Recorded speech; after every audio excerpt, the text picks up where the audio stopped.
don't have to carry proof of US citizenship, but amid ICE detainments, you might want to do so. This applies to Jamaican citizens also who resides in the United States illegally. Good morning, good afternoon, good evening, and good night wherever you are. This is an amazing video for my returning viewers. Thank you. Thank you so much, my amazing people. I don't take your time for granted. And if this is your first time coming across this amazing YouTube channel, family, consider subscribing.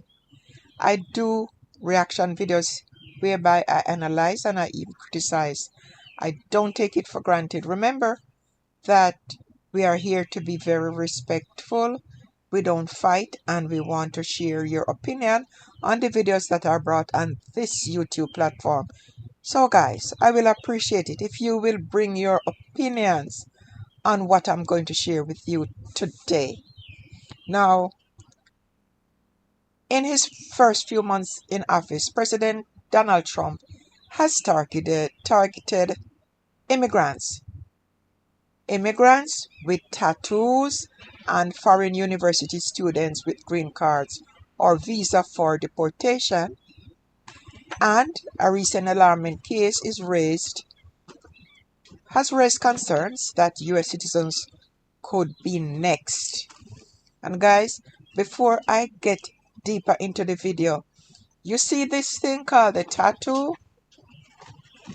You know, I am not in favor, and some of my viewers here might be a little bit upset with me when I say this, but I am never in favor for tattoos. And this is the reason why. I've said it many times.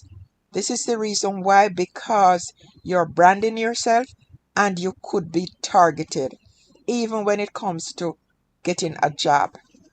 So, let me go further on and forget about the tattoo now. When you tell some people to walk with proof of citizenship, they say, nah.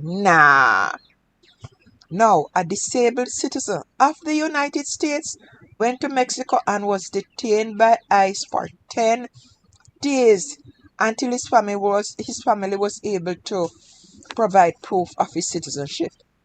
Now, the concerns raised in an article about immigration enforcement under the Trump administration highlight a significant issue affecting both documented and undocumented individuals in the United States. While US citizens are not legally required to carry proof of citizenship, the heightening actions of the Immigration and Customs Enforcement and the enforcement mentality during this period have led to increased fear and confusion, particularly among communities that might be vulnerable to profiling based on their appearance. Cases like that of the Georgia-born citizen who was erroneously detained exemplify the potential pitfall of not having immediate proof of citizenship on hand. It's not going to cost, it's not a big envelope that you're going to be carrying. It's something that you can carry in your pocketbook, on your phone, and it makes life in your pocket. It makes life a lot easier and a lot less complicated, although it's not a requirement.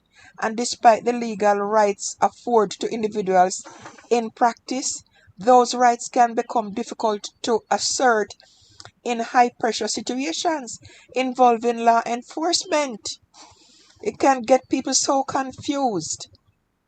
Misunderstandings and miscommunication can lead to distressing situations, especially for individuals who may not fit a stereotypical image of what an American looks like. This reality reflects a troubling trend where one's identity and heritage could provoke unwarranted scrutiny, resulting in wrongful detentions. Now, for Jamaican citizens residing in the US, Whether legal or illegal, the path to safety and security often intersect with these broader themes of immigration policy and enforcement practices. Those living in certain status face the constant threat of detention and deportation, a situation that being taken for unauthorized immigrant. It is important to note that this environment does not impact all citizens equally. Racial and ethnic minorities often bear the burden of these policies, and we as Jamaicans fall right into that category. The fear of being identified as an undocumented immigrant is compounded by the pervasive notion that one's appearance could lead to unwanted questioning. People who are considered visibly different or who do not fit the dominant culture mold may experience a disproportionately higher likelihood of being targeted, pushing them into a position where they feel compelled to carry identification as protective measures. This creates an environment where carrying proof of citizenship becomes a personal precaution, a way to possibly mitigate the risk associated with being wrongfully identified as an undocumented immigrant.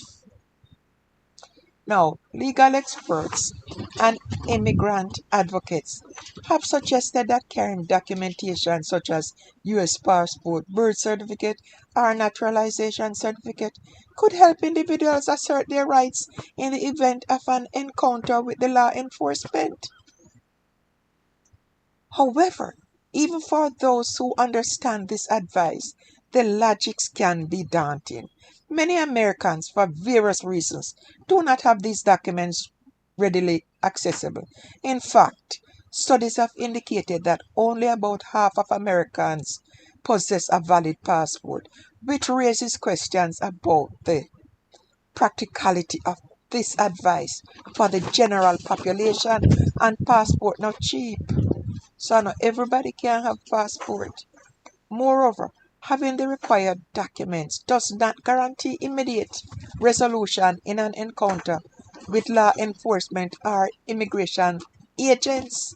There was this one guy that he tried to prove he was an American citizen, and I don't know, it's alleged that the ICE people said take him anyway, as evidence by various cases, including that of a 19-year-old U.S. citizen detained by Border Patrol agent in Arizona.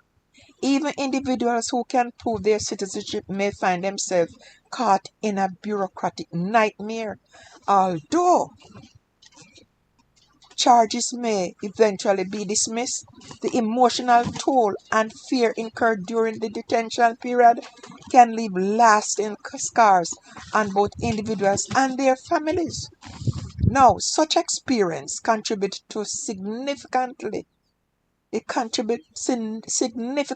a broader culture for fear and resistance among communities, minority like ourselves, people who look like us as Jamaicans, where the possibility of being wrongfully detained loomed large in daily lives. And you don't want to be detained and brought to El Salvador because you don't have the proper documentation.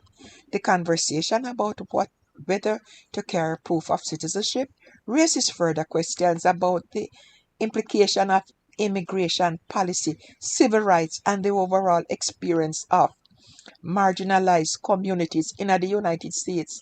The stress and uncertainty faced by many individuals and families emphasize a critical need for systemic change, one that respects and upholds the rights of individuals regardless of their immigration status or appearance.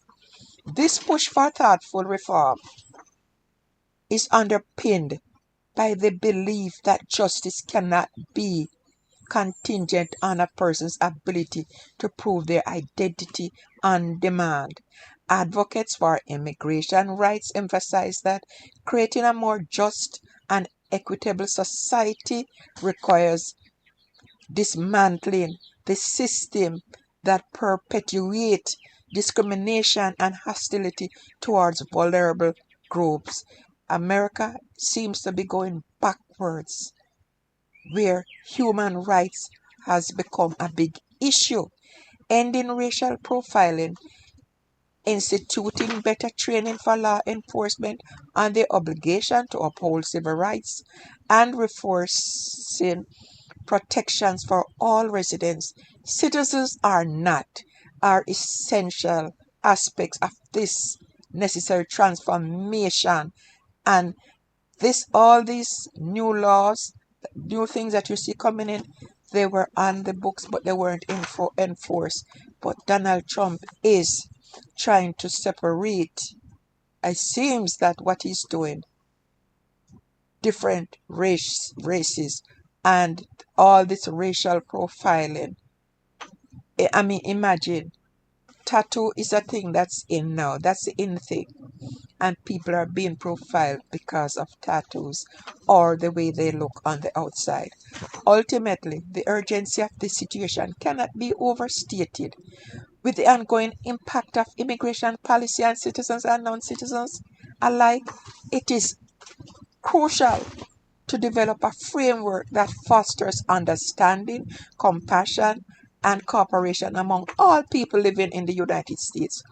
Only then can we hope to create an environment where individuals do not have to live in fear of being wrongfully questioned or detained solely based on their appearance or background.